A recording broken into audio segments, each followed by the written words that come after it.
G'day everybody, welcome to another video. Well, just some news out of Essendon today that came through this morning just regarding Darcy Parish.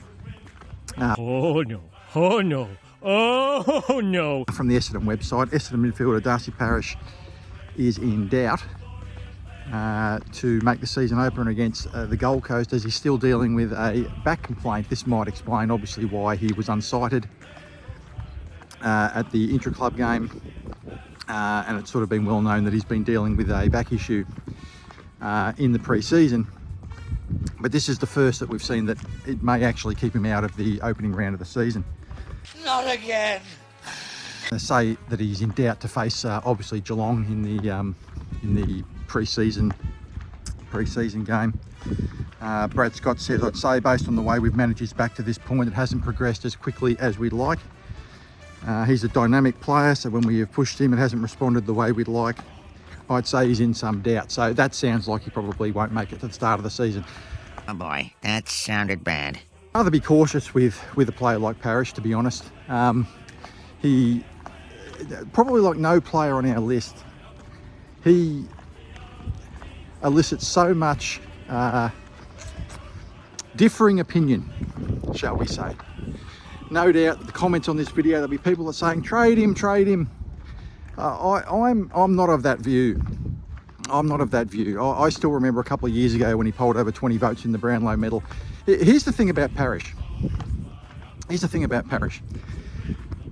Parish needs a good run at it. And what I mean a good run at it, he needs a few games under his belt, and he normally plays his best football. If you remember last year when he was coming back from his injury, he's always a bit slow to get going, and then he actually played a couple of good games once he got going, and then he got injured again. But Darcy's the type of player that when he is fully fit, you have a full pre-season and you have a few games under your belt, he's capable of replicating the kind of form that we saw a few years ago when he polled over 20 votes in the Brownlow medal.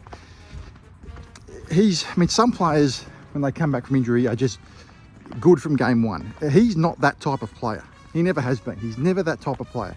He's the type of player that builds into a season, and if he's fully fit and fully prepared with a lot of games under his belt, you will see those 30 possession plus games back and be part of the norm. Let's hope so. He is a divisive player. I don't know whether it was a good idea to sign him for the 6-year contract. I don't begrudge him the 6-year contract. At his age, in the mid-20s, this is the most important contract he's ever going to sign in his life. It'll be the most money he'll ever make, probably, per year in his life during these 5 or 6 years. So I absolutely understand why he would want to get that. I'd want to get it, wouldn't you? So I've got no problem with that at all. I'd have done exactly the same thing.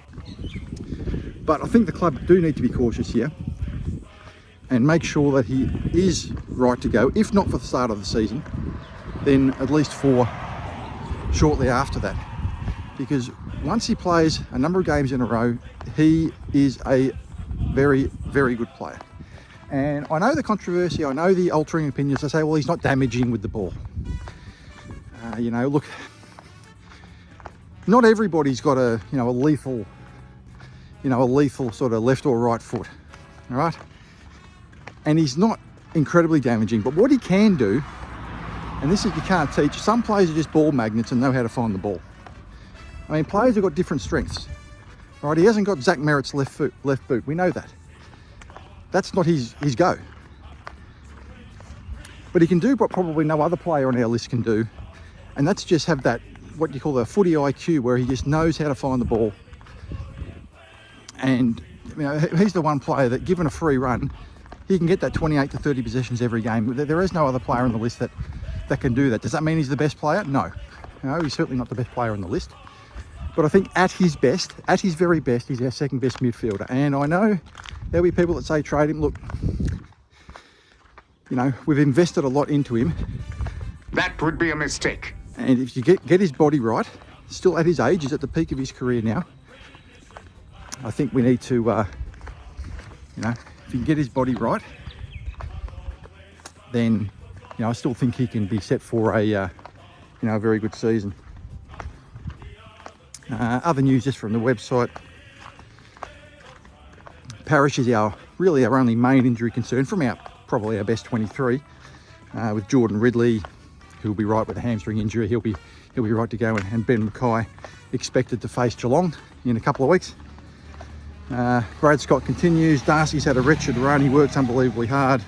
He's probably the type of player who pushes so hard we have to hold him back at times as well. And put a positive spin on this whole thing. He's a really important part of our midfield, and we need to have him back. So, yeah, look, that's my thoughts on Parish. I get that he is a divisive player amongst a lot of the fans. I understand that.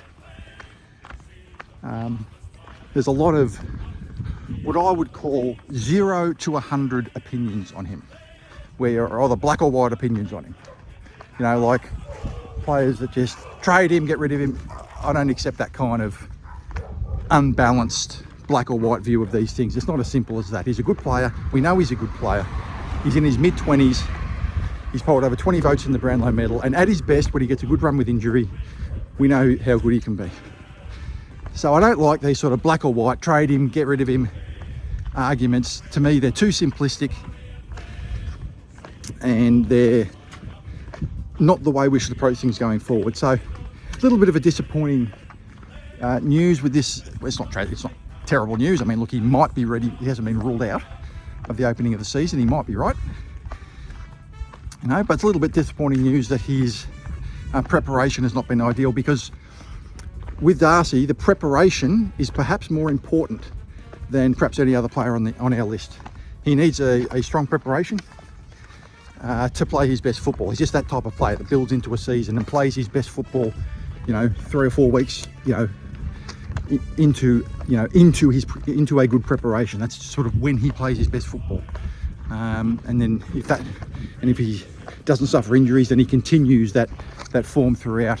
He's just one of those players that is like that. Once he's prepared and you've got that 3 or 4 weeks of preparation behind him, he'll play his best football. I've seen it before, and I'll stick by that. So what do you guys think?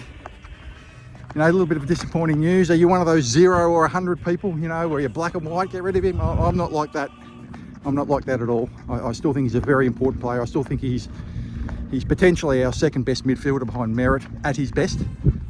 What do you guys think? Please consider subscribing to this channel. I've said it before, about 90% of the people that watch this are not subscribed. And it takes 1 second just to press that subscribe button, and it would help me out a lot. I'm trying to get to 500 subscribers, which would monetize the channel, which would be great. I'm at like 258 as I write this, so it would be fantastic if you could click subscribe.